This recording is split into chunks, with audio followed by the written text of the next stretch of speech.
Good evening, I'm Bob Surratt. And I'm Robin Robinson, and we are here live at a Chicago hotspot. We have the fight to carry a gun in Chicago. It's heating up, as you know, Bob. The concealed carry showdown looms.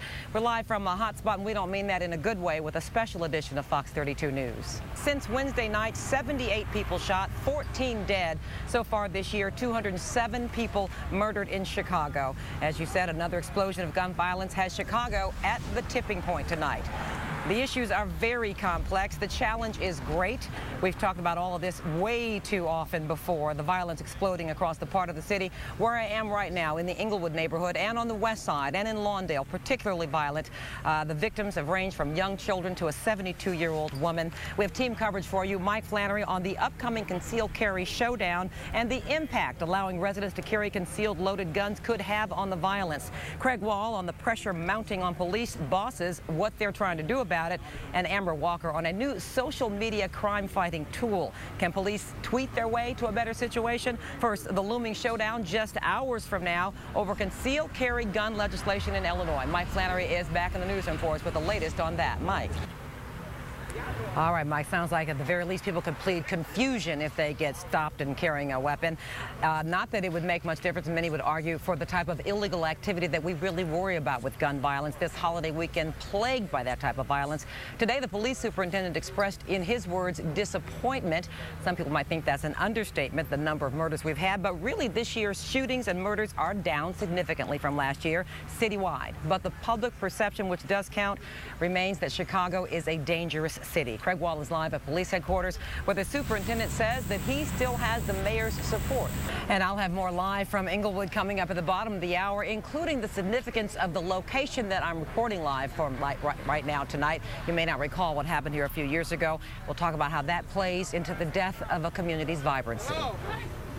Let's get back out to Robin now, reporting from Inglewood tonight, and she's with some community members who are fighting to take back the streets. Robin?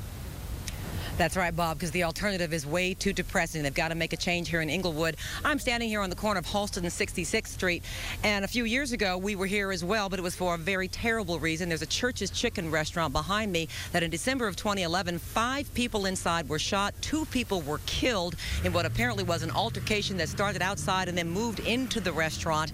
And just 3 months later, this Church's Chicken was shut down. It's been boarded up ever since. We can't show you very much of it because there's too much profanity and gang markings on the building. This is a place where kids could have perhaps gotten a summer job. It's one of those small economic engines in a community that helps it to go. When this boarded up, the laundromat across the street shut down because, of course, it would be nice to do your laundry, come across to Church's and get some chicken. It was a very popular place. This shooting happened on a Tuesday night when they were having a special. It was a place where people gathered. It was ruined by one extremely violent incident. So that is the kind of thing that really takes a community down. It's done it block by block here in Inglewood. I'm joined now by Aisha Butler, who is with the RAGE, which isn't what it sounds like. It's Residents Against Resident Association of Greater Inglewood. And I'm also joined by Mr. Daryl Smith, who is with the Inglewood Political Task Force. I just want to ask you, do people lose hope when this happens block after block? Halsted Street used to have a lot of businesses on it. As a resident, I don't lose hope. I mean, I still see the people here who was keeping it going and keeping us growing. So I think people are depressed when they see certain things, but you just got to keep that spirit. I mean, Inglewood, we don't shut down. Well, you're not just a resident, you're an advocate. So what is it you try to do on a daily basis? I think for me, it's not really about anti-violence initiative. It's really about peace and creating peaceful spaces. And how do we just make sure that it's more opportunities for young people in the community so they're not in the crossfire of gun. And do you feel like you get support for that from downtown? Somewhat. Okay. All right. Daryl Smith joins us now. You are about organizing people and advocating and letting them know that they need to vote for what they think is going to help them. Is that right? Yeah, that's one of the things I'm with. Okay. You say you were on the streets. You are trying to stop problems before they start, but not in partnership with Chicago Police. Well, I'm not against traditional policing, but we need non-traditional policing. There's community activists out here that want to do the things that could curb some of the violence, but then you're caught in a conspiracy because you're talking to a person that may be under the microscope. Okay. But they may be a gang member, or they may be a convicted felon. They may be any of that, but until you let the non-traditional policing take place and bring some resources back into Inglewood, there was a time when I was a kid, there was 40,000 summer jobs available. Now it's only 1,000 summer jobs. So what do we do with these kids? What do we tell them? We pay attention to them when they start killing people, apparently. Yeah, that's when they start, when it affects them. It's been going on. But when it starts affecting other people, then they pay attention to it. Well, maybe you have enough attention now for something to be done. We really appreciate what you guys do on a daily basis all year long, not when there's just 78 murders on a holiday weekend. We appreciate that, and it would do us all good to pay attention to what's going on here at times other than when it seems to come to our doorstep. This is Robin Robinson at 66th and Halstead in the Inglewood neighborhood. Back to you, Bob. Robin, what do the residents there in the South Side neighborhood you're in tonight think about that? What do they say about that?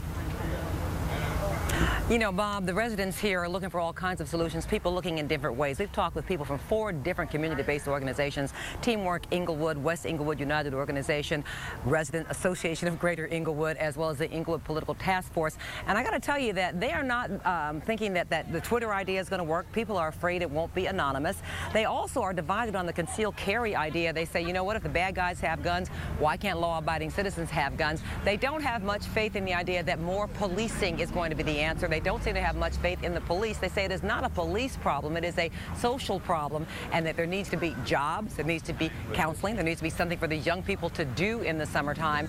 I wouldn't say that they're hopeless, but they are they're a little cynical as to all the attention they get whenever there's a whole lot of shootings, and then other than that, they're just kind of allowed to be here with no resources to improve the situation. But that said, I have to say there are some people here in Inglewood who are working very hard to try to change the situation, and they don't want to move. They want to stay here and improve their neighborhood. Good for them, and hopefully by putting the spotlight on all of this, we can do our little part to help. Robin, thank you from Inglewood tonight.